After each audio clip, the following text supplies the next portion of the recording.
बिस्मिल्लाहिर्रहमानिर्रहीम। अस्सलाम वालेकुम।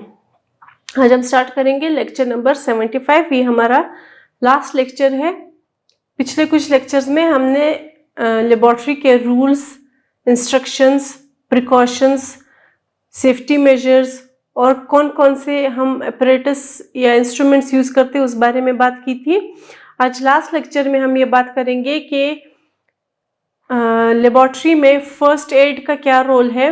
ठीक है, फर्स्ट एड बॉक्स आपके पास होना चाहिए, उसका क्या रोल है, और अगर खुदा न खास्ता कोई एक्सीडेंट हो जाए तो आपको क्या क्या स्टेप्स लेने चाहिए।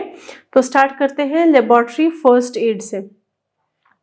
ठीक है, आपके पास चाहे घर हो या लेबॉर्ट्री हो, जहाँ पे आप काम कर रहे हो या आप रहते हो, तो आपको पता है इंसान ने कभी गलती से किसी कोताही की वजह से कुछ न कोई हादसा हो जाता है, तो आपके पास होना चाहिए फर्स्ट एड बॉक्स मौजूद। ठीक है, फर्स्ट एड बॉक्स में आपके पास क्या क्या चीजें मौजूद होंगी। आयोडेक्स मौजूद होगा, ठीक है, इथर मौजूद होगा, फोर्सेप्स मौजूद होंगे, बैंडेजेस होने चाहिए, बर्नॉल होना चाहिए, डेटॉल होना चाहिए, कॉटन होना चाहिए, स्पिरिट होना चाहिए, सीजर्स होने चाहिए। ठीक है, अब फोर्सेप्स जो है उससे आप किसी न किसी चीज को पकड़ोगे, ठीक है, आप होल्ड करोगे। सीजर से आप जो है बैंडेजेस काट सकते हो। ठीक है, डेटॉल से आप क्या कर सकते हो, एज ए डिसइंफेक्टेंट यूज होता है, तो इन्फेक्शन आप खत्म कर सकते हो अगर आपको चोट लगी है या कोई कट वगैरह लगा है। ठीक है, ईथर जो है इरिटेशन के लिए यूज होगा आपके पास। ठीक है जी।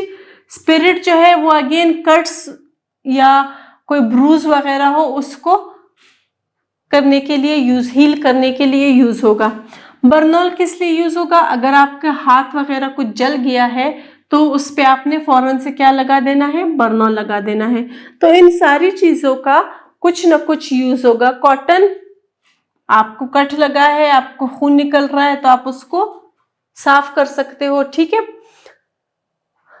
मतलब आपके पास एक फर्स्ट एड बॉक्स होना चाहिए जिसमें इन सारी चीजों का होना जरूरी है, क्योंकि चाहे आपको जलन हो, ठीक है, आप एसिड्स को डील करते हो, तो आपको एसिड्स, अगर आप कंसंट्रेटेड एसिड यूज करोगे तो खुदा ना खास्ता वो आप पे गिर जाए तो आपकी बॉडी जल सकती है, तो उसके लिए आप बर्नॉल यूज करोगे। ठीक है, या फिर आप ग्लास वेयर सारा यूज कर रहे हो, यानी जो लैब में जितना भी सामान है वो ग्लास का बना हुआ है, तो अगर आपसे कुछ टूट जाए, आपको कोई कट वगैरह लग जाए, तो आप क्या यूज करोगे, आप फौरन से उसको कॉटन और डेटॉल की मदद से साफ करोगे, उस पे स्पिरिट लगाओगे। ठीक है, ताकि वो मजीद जो है उसकी खून ना निकले, ठीक है, खून स्टॉप हो जाए। तो इस तरह के वाकयात होते रहते हैं जब आप लैब में काम करते हो, या सिर्फ लैब में नहीं बल्कि आप घर में कहीं पे भी काम करते हो, तो इस तरह के हो सकते हैं।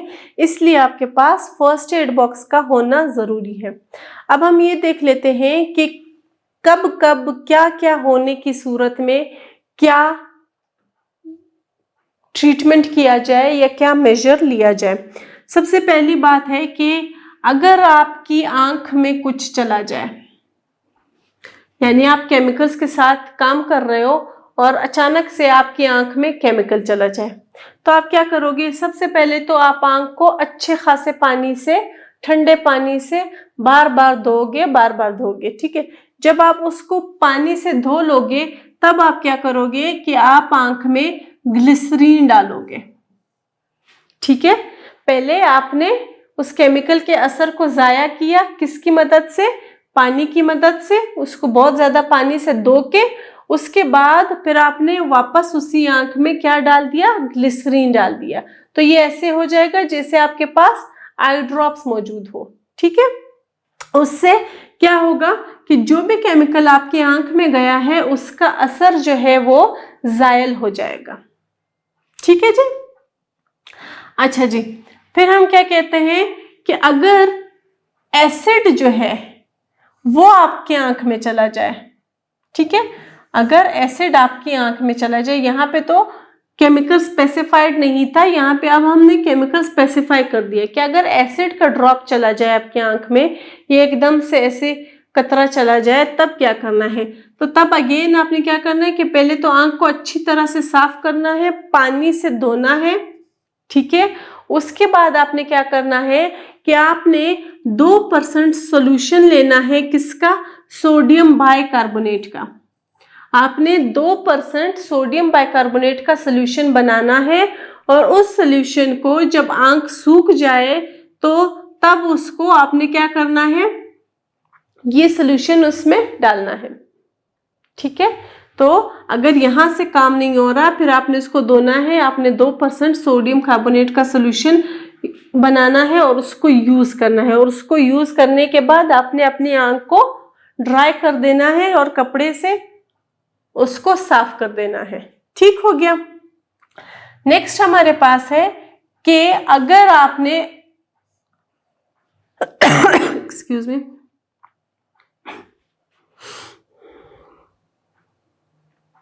नेक्स्ट हमारे पास है कि अगर आपने अल्कली को निगल लिया है, ठीक है, अगर आपने अल्कली को निगल लिया है तो क्या करोगे? अब आप अल्कली जो है वो क्या है, वो बेसिक है, ठीक है। अब हमें सोल्यूशन क्या बता रहा है?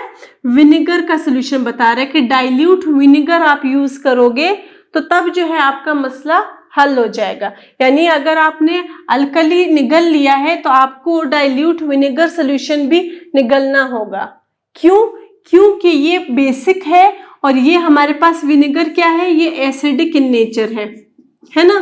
तो जब इस बेसिसिटी ज्यादा हो जाएगी तो आपने ये एसिडिक सोल्यूशन उसके पीछे लगा देना है ताकि न्यूट्रलाइजेशन हो जाए। तो जब न्यूट्रलाइजेशन हो जाएगा तो तब आप पे जो उसका एडवर्स इफेक्ट होगा, वो बुरा इफेक्ट जो होगा वो कैंसिल हो जाएगा, ठीक है जी।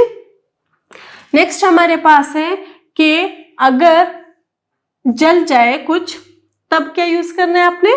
तब आपने बर्नॉल की ट्यूब मिलती है, ठीक है, वो आपके पास फर्स्ट एड बॉक्स में मौजूद होगी, वो ट्यूब आपने लगा देनी है। उससे क्या होगा कि फौरी तौर पर जलन जो है वो कम हो जाएगी, ठीक है जी।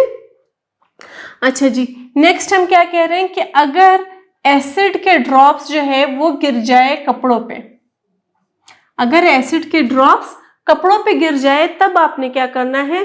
तब भी आपने सोडियम बाइकार्बोनेट सोल्यूशन को यूज करना है, ठीक है जी। नेक्स्ट है कि अगर आप एसिड को स्वॉलो कर लो, यानी अगर आप एसिड को निगल लो, तब क्या करोगे आप? ठीक है, तब भी आप सोडियम बाइकार्बोनेट को यूज करोगे, ठीक है। तो यहाँ पे आप देखो, एसिड की आंख में चले जाने के टाइम क्या हमारे पास सोल्यूशन था? सोडियम बाइकार्बोनेट था। एसिड का कपड़ों पे गिरने के टाइम क्या सोल्यूशन था? सोडियम बाइकार्बोनेट सोल्यूशन था। और एसिड को अगर हम निगल भी ले तो भी हमारे पास सोल्यूशन क्या होगा? सोडियम बाइकार्बोनेट का सोल्यूशन होगा। और सोडियम बाइकार्बोनेट जो है वो कब कैसे यूज होगा? वो हमारे पास यूज होगा 2% सोल्यूशन, यानी 2% सोल्यूशन आप बनाओगे किसका? सोडियम बाइकार्बोनेट का।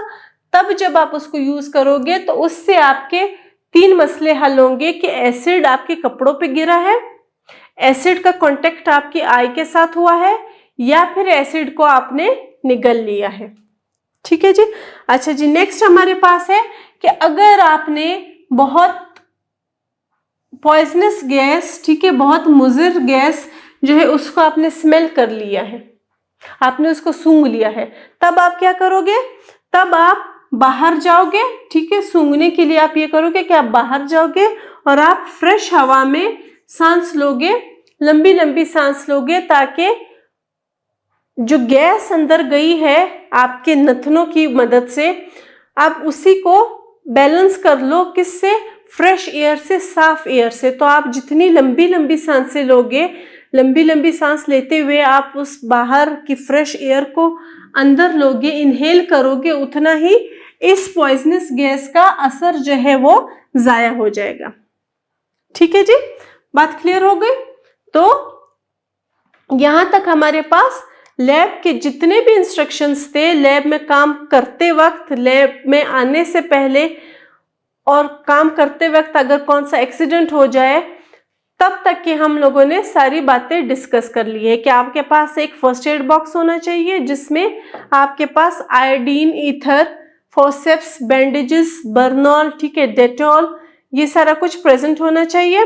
फिर हमने डिस्कस किया कि जब हम लैब में काम कर रहे होते तो हम केमिकल्स के साथ डील कर रहे होते तो कौन कौन सा केमिकल जब आपके साथ आई कांटेक्ट में आएगा या आपकी बॉडी के साथ कांटेक्ट में आएगा या कपड़ों के साथ कांटेक्ट में आएगा तो आपने एज अ रिजल्ट कौन सा स्टेप उठाना है, ये भी हमने डिस्कस कर लिया।